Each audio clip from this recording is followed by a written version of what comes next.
বিদ্যাসাগর ইউনিভার্সিটির অন্তর্গত বিভিন্ন কলেজে যে সমস্ত ছাত্রছাত্রী থার্ড সেমিস্টারে পড়াশোনা করছো এবং তোমাদের হিস্টোরি মেজর পেপার রয়েছে, তোমাদের জন্য এই ভিডিওটি অবশ্যই ভিডিওটি শেষ পর্যন্ত দেখবে, কোনো রকমের স্কিপ করবে না, তাহলে তোমাদেরই প্রয়োজনীয় ইনফরমেশন তোমরা জানতে পারবে না। দেখো, Vidyasagar university third semester history major 4 paper, তোমাদের সিলেবাসের শিরোনামে রয়েছে social formation and cultural pattern of the medieval world. এই সিলেবাসের উপরে তোমাদের পরীক্ষার জন্য প্রস্তুতি নিতে হবে। তোমরা যদি নোট সংগ্রহ করতে চাও, নিচে দেওয়া হোয়াটসঅ্যাপ নম্বরে যোগাযোগ করতে পারো। 250 টাকা পেমেন্ট করতে হবে। শর্ট প্রশ্ন, বড় প্রশ্ন কমপ্লিট উত্তর সহ পেয়ে যাবে, এর বাইরে কিছু পড়ার প্রয়োজন হবে না।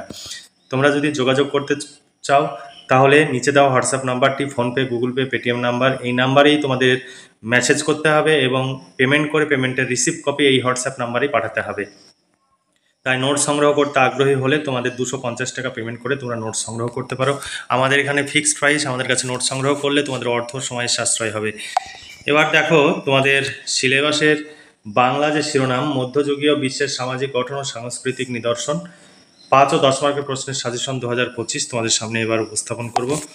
1 নম্বর ইউনিট থেকে তোমাদের 1 নম্বর প্রশ্ন, তৃতীয় শতাব্দীর রোম সাম্রাজ্যের সংকট বলতে কি বোঝো? তৃতীয় শতাব্দীর রোম সাম্রাজ্যের সংকটের কারণ ও প্রভাব বা ফলাফল সম্পর্কে আলোচনা করো। 2 নম্বর প্রশ্ন, ভীষণ গুরুত্বপূর্ণ, রোম সাম্রাজ্যের পতন বা সংকট বা অবক্ষয়ের কারণগুলি আলোচনা করো। অথবা তুমি কি মনে করো রোম সাম্রাজ্যের সংকটের বা পতনের জন্য বর্বর উপজাতিদের আক্রমণই দায়ী ছিল?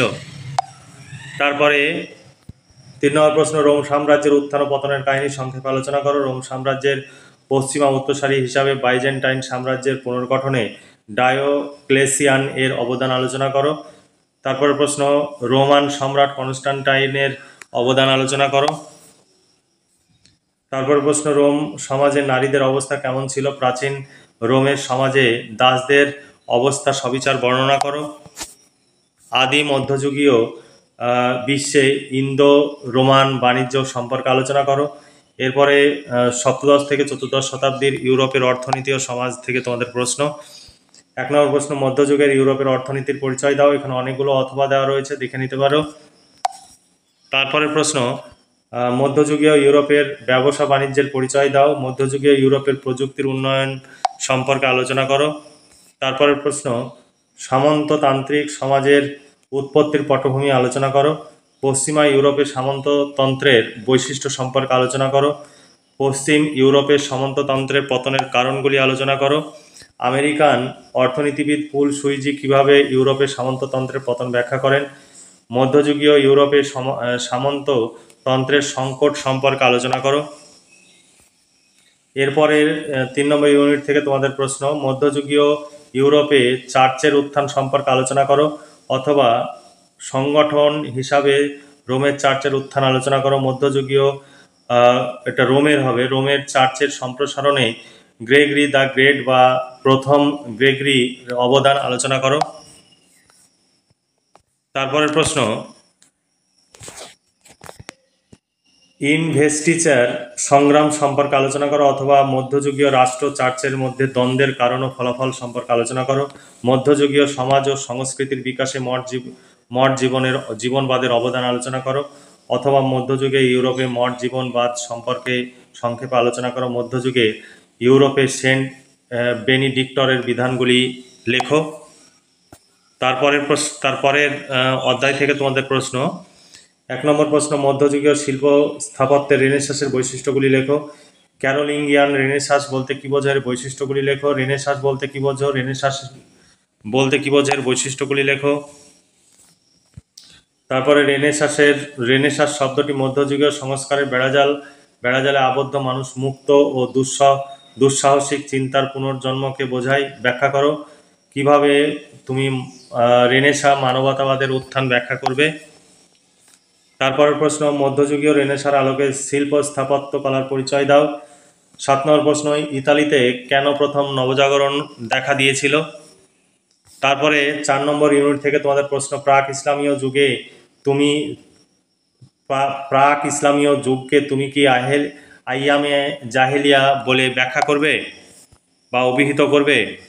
অথবা ইসলামের আবির্ভাবের পূর্বে আরব দেশের সামাজিক অবস্থার পরিচয় দাও।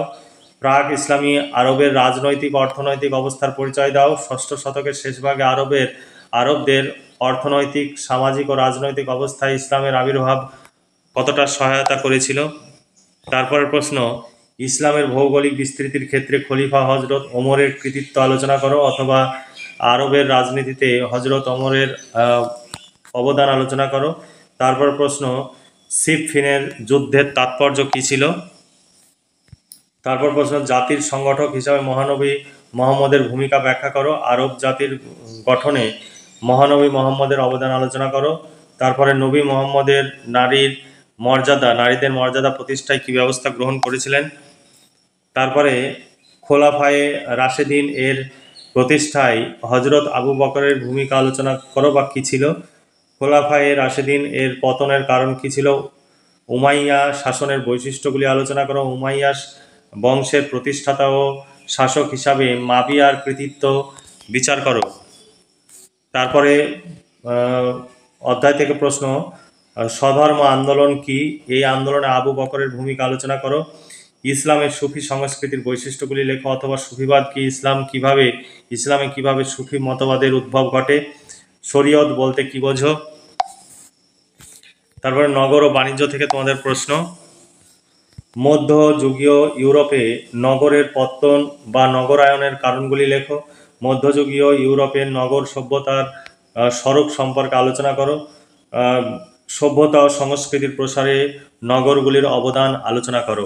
এই ছিল তোমাদের সাজেশন ভিত্তিক প্রশ্ন। তবে যেগুলোতে স্টার চিহ্ন দেওয়া রয়েছে সেগুলো তোমাদের জন্য সাজেশন, আর বাকি যে প্রশ্নগুলো রয়েছে সেই প্রশ্নগুলোর উত্তর তোমরা পেয়ে যাবে, তবে সেগুলো তোমরা মোটামুটিভাবে দেখে রাখবে, তেমন গুরুত্বপূর্ণ নয়। তবে যেগুলোতে স্টার দেওয়া নেই সেগুলো তোমরা দেখে রাখবে। এর মধ্যে থেকে যে পরীক্ষায় প্রশ্ন আসবে না এমন নয়, তবে যেগুলো স্টার দেওয়া রয়েছে বেশি পরিমাণে সেগুলো বেশি ইম্পর্টেন্ট, যেগুলো কম স্টার দেওয়া রয়েছে সেগুলো তুলনামূলকভাবে কম ইম্পর্টেন্ট, কিন্তু তোমরা চেষ্টা করবে সবগুলোই ভালোভাবে পড়ে রাখার। তোমরা যদি এই সাজেশন অনুযায়ী প্রশ্নোত্তরের পিডিএফ কপি সংগ্রহ করতে চাও, 250 টাকা পেমেন্ট করতে হবে একটি পেপারের জন্য। তোমরা সংগ্রহ করতে চাইলে আজই নিজে দেওয়া হোয়াটসঅ্যাপ নম্বরে যোগাযোগ করো এবং নোটসগুলো সংগ্রহ করে নাও। ইতিহাস মেজরের 2টো পেপার আছে, 2টো পেপারের জন্য 500 টাকা পেমেন্ট করতে হবে। এছাড়া মাইনর পেপারেরও নোটস পেয়ে যাবে, এমডিসি পেপারেরও কিছু কিছু সিলেবাসের উপরে নোটস পেয়ে যাবে। যদি সংগ্রহ করতে চাও নিচে দেওয়া হোয়াটসঅ্যাপ নম্বরে যোগাযোগ করে নোটসগুলো সংগ্রহ করে নাও, তোমরা ভীষণভাবে উপকৃত হবে। তাই দেরি না করে আজই নিচে দেওয়া হোয়াটসঅ্যাপ নম্বরে যোগাযোগ করে এবং নোটসগুলো সংগ্রহ করে নাও, তোমরা লাভবান হবে। দেখো, তোমরা অনেকে প্রশ্ন উত্তরের ডেমো দেখতে চাও। আমাদের এটা পুরোটাই কম্পিউটার টাইপ, এখানে হাতের লেখা বা বইয়ের ছবি তোলা কোনো পিডিএফ নয়। আমাদের কাছে নোটস সংগ্রহ করলে তোমরা ভীষণভাবে উপকৃত হবে। এই নোটস সংগ্রহের জন্য তোমরা দূর দূরান্তে ছোটাছুটি করো, আর আমাদের কাছে নোটস সংগ্রহ করলে তোমাদের কোথাও ছোটাছুটি করার প্রয়োজন হবে না। তার জন্য অবশ্যই তোমাদের আমাদের কাছ থেকে নোটস সংগ্রহ করতে হবে, এবং আমরা যদি খরচ তুলতে পারি তাহলে প্রতি সেমিস্টারে আমাদের কাছে নোটস পেয়ে যাবে।